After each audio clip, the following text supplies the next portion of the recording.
Well, good evening, ladies and gentlemen. This is the North Affair Conversations Without Barriers. I'm your host, Doug from Ontario, Canada. Hope everybody's having a good evening.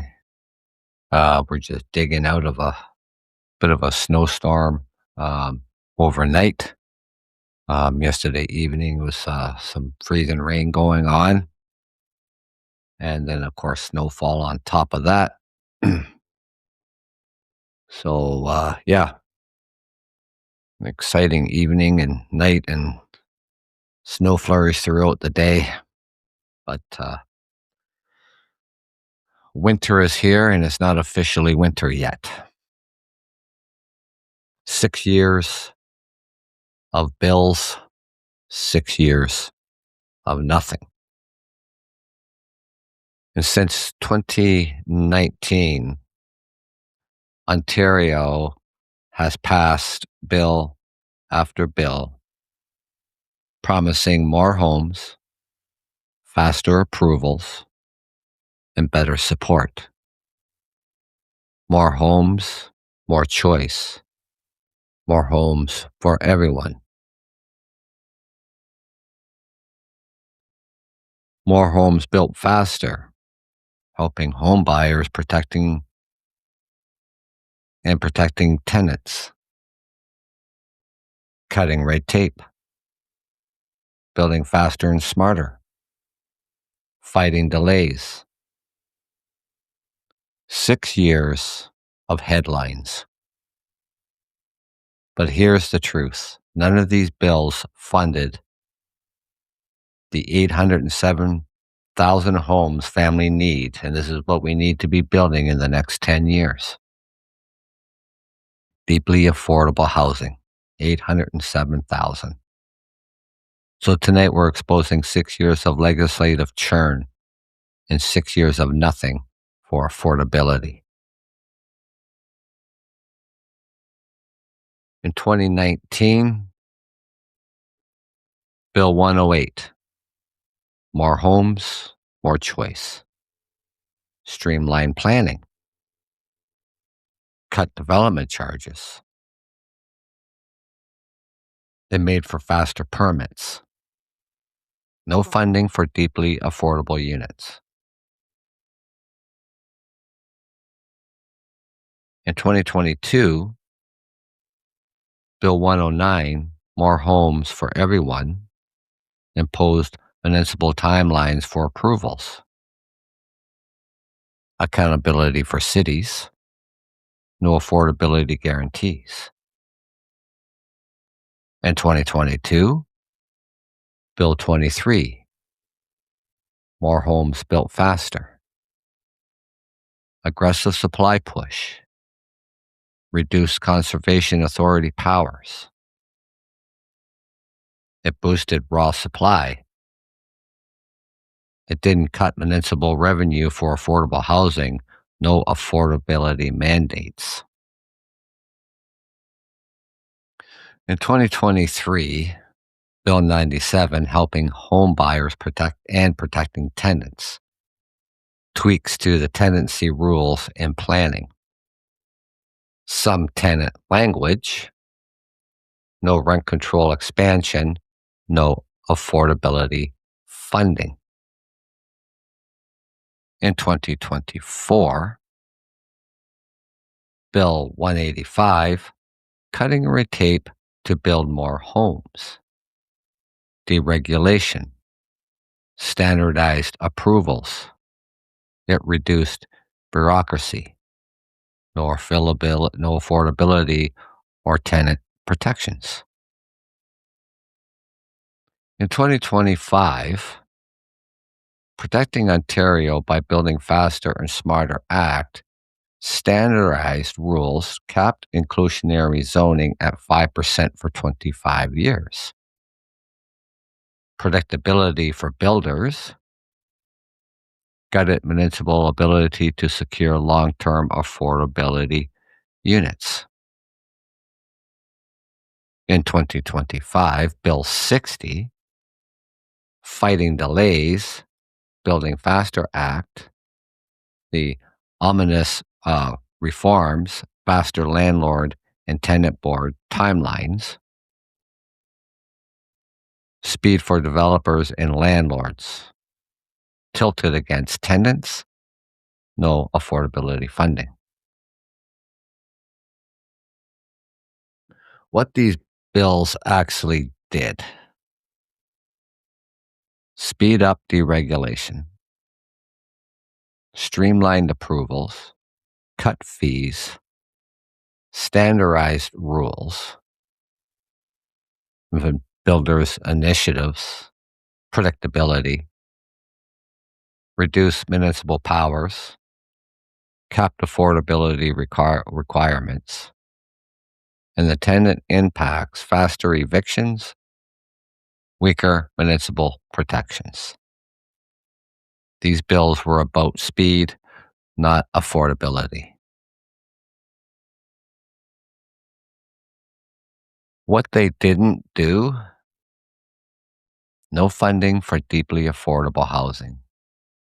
And none of these bills created capital streams for housing pegged to wages. No durable affordability mandates. Exclusionary zoning capped at 5% for 25 years, far below Toronto's 22% for 99 years. No rent control expansion. Tenant protections narrowed, not expanded. No system affordability delivery. 107,000 units needed in Ontario, 2.1 million nationally, still unfunded. The consequences: families are being pushed to the brink for affordability. This coming fiscal year of 2026, the average Canadian family is going to spend another $1,000 a year on groceries, which will bring it up from $16,550 annually for groceries to $17,650 up for the coming fiscal year, just for groceries alone. They're pushed to decide to pay bills, to pay rent, just to put food on the table. Despite not needing, and other families pushed into encampments or whatever, or other situations, despite not needing supportive services, and municipalities stripped of tools to demand affordability. Homelessness rising despite 6 years of legislative churn. And it's the same government, same provincial government that we have had for 6 years.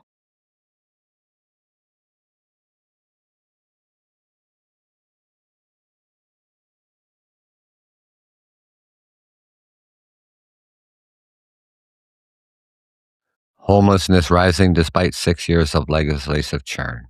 Governments claiming adequate support while delivering less than 10% of the need. 6 years of bills, 6 years of headlines, 6 years of nothing for affordability.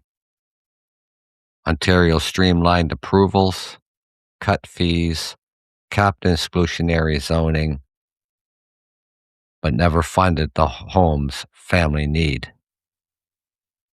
Adequate support means 807,000 homes in Ontario and 2.1 million across Canada. And until governments move from speed to survival, homelessness will keep rising. Tonight's truth is simple. Declarations and bills don't build homes, funding does.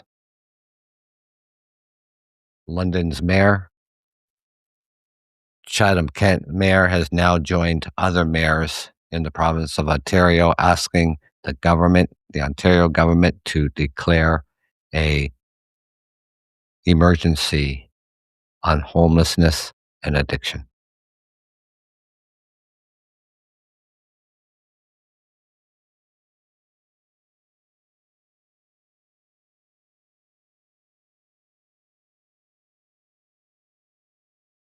Now, in Vancouver, British Columbia, a major Vancouver development that was supposed to include 114 below market rental units may now scrap them entirely, leaving no affordable housing in that project. Rising construction costs, financing challenges, and rezoning changes are driving developers to walk back affordability commitments. They build for profit, not for affordability. Vancouver's project originally promised 114 below market rate units, but developers are now considering removing them altogether. That high construction cost, weak pre-sales, and financing barriers are stalling projects across Vancouver. Rezoning changes in the downtown east side allow taller towers if 20% of units are designed social housing, but only a fraction must be affordable at shelter rates. And advocates warn this means as little as 4% of units truly affordable to people on social assistance. And why are these affordable units being scrapped? Financing collapse. Developers can't secure loans without enough pre-sales or commitments. Cost inflation. Construction materials, labor, and land costs have surged. Policy shifts. Vancouver's redefinition of social housing allows developers to meet requirements with units far above shelter affordability.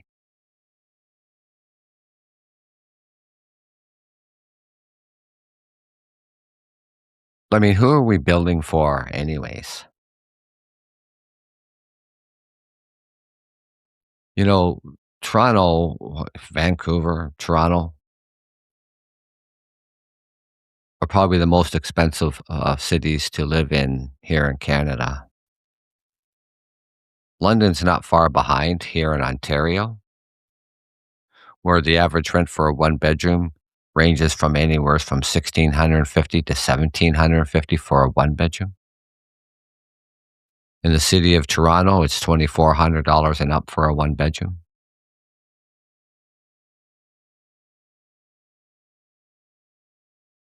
The new developments that we had built in the downtown core here in the city of London,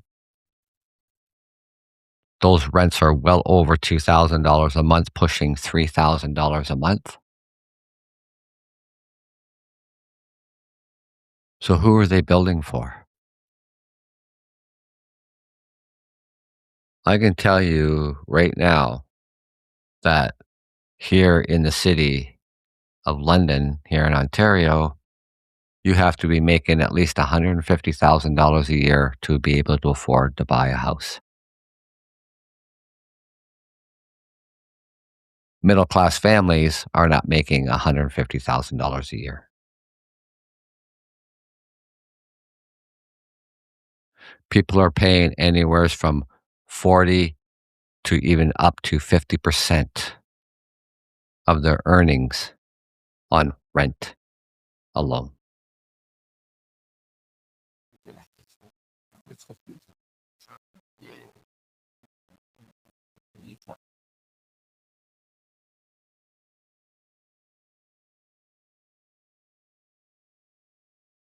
Developer incentives, reduce development fees for including social housing, shift responsibility away from provincial federal governments, leaving affordability underfunded.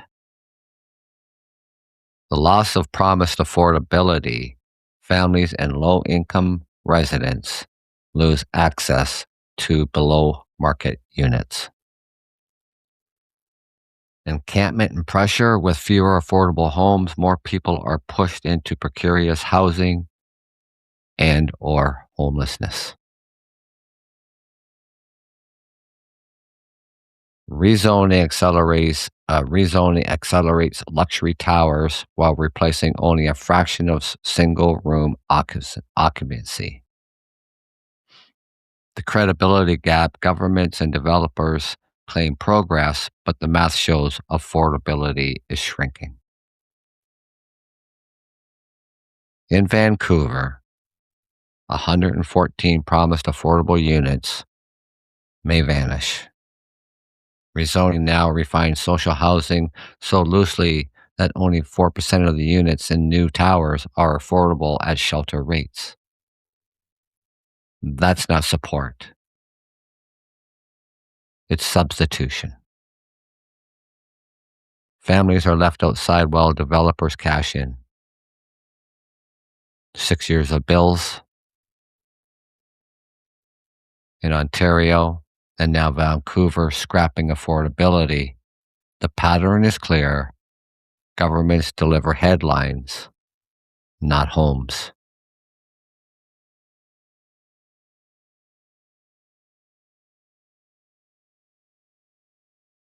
We need to redefine the social housing properly. Vancouver's rezoning allows towers with only 20% of social housing, but most of those units aren't truly affordable. So we need to tighten the definition so affordability is pegged to incomes, shelter rates, or 30% of median wages. The durable affordability mandates require affordability for 60 to 99 years, not 25. This prevents units from flipping back to market rates. Exclusionary zoning with teeth. Raise the mandatory percentage of affordable units in new developments. Toronto had up to 22% for 99 years before Ontario capped it at 5% for 25 years. So from 22% down to 5% for below market rentals in new builds and only capped for 25 years. So meaning after 25 years, they can be flipped back to market rate.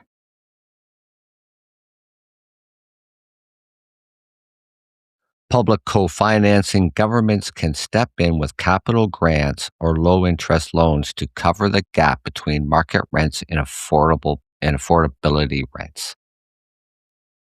Tax incentives. Offer property tax breaks or development charge reductions only if affordable units are delivered and maintained long term, so more than 25 years.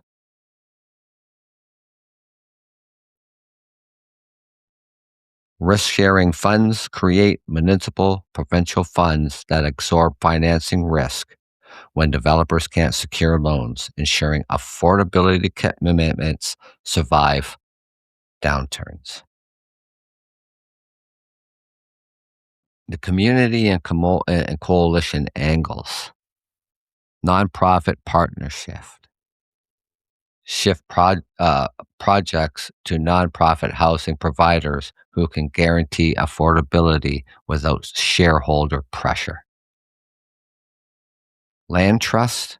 Put land into community land trusts so affordability is locked in permanently. Tenant equity models. Explore co-op or shared equity housing where residents have a stake, preventing affordability erosion. Soon we're going to be losing our co-ops.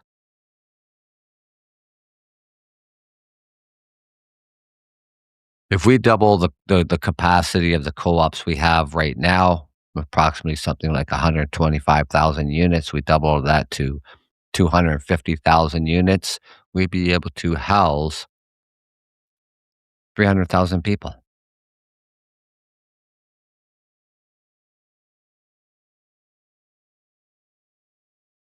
to be able to afford their rent, to be able to afford their groceries.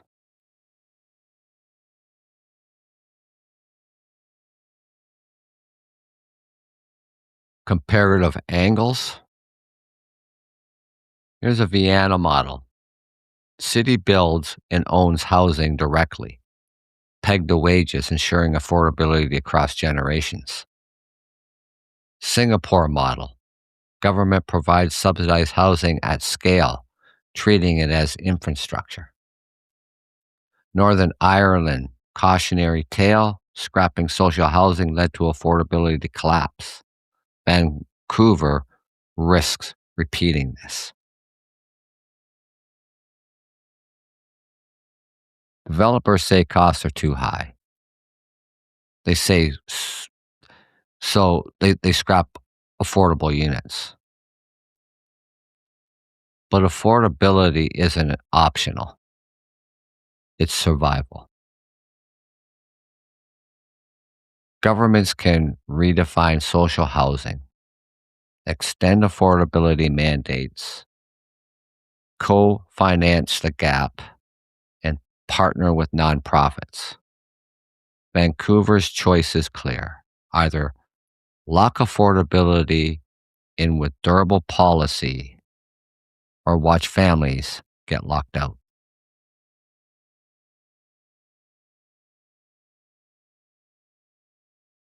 Do I really need to say more?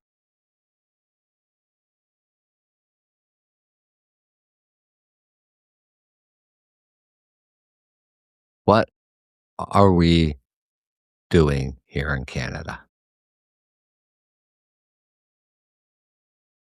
Back in the 80s and 90s is when the federal and provincial governments stopped funding housing entirely, passing the responsibility down to municipalities and cities and thinking that they can just build homes off of the property tax dollars.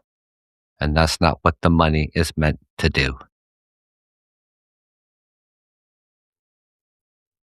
We allowed old stock to be bought up by investors only to double and triple the rents. Rental evictions on the rise. Bill 60 speeds up evictions.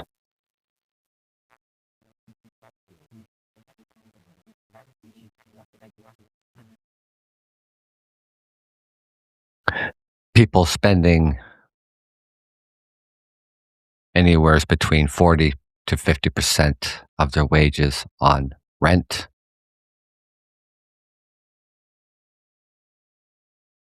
One illness, one accident, a layoff,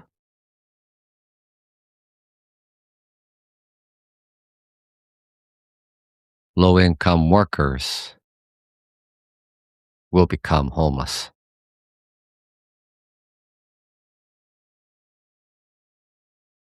We need to do more. We need to advocate more.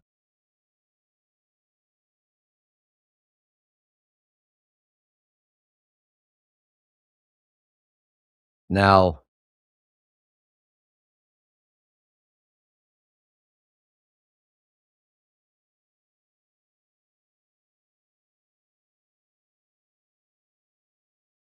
solvethecrisis.ca homelessness.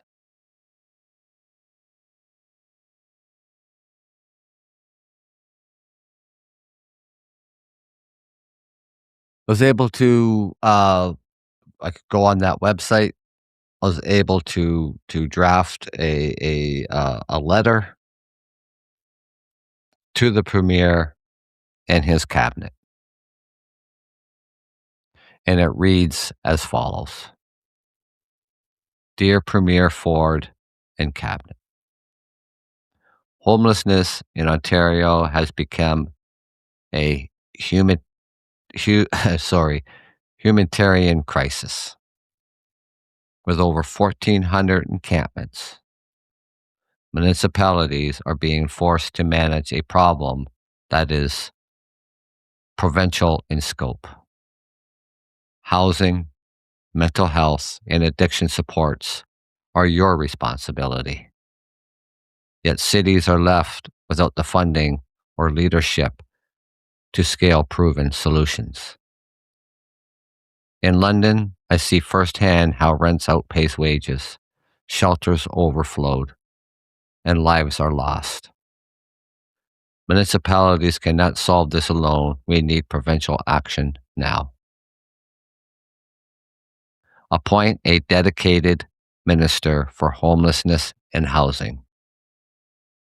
Fund supportive housing and wraparound services at scale.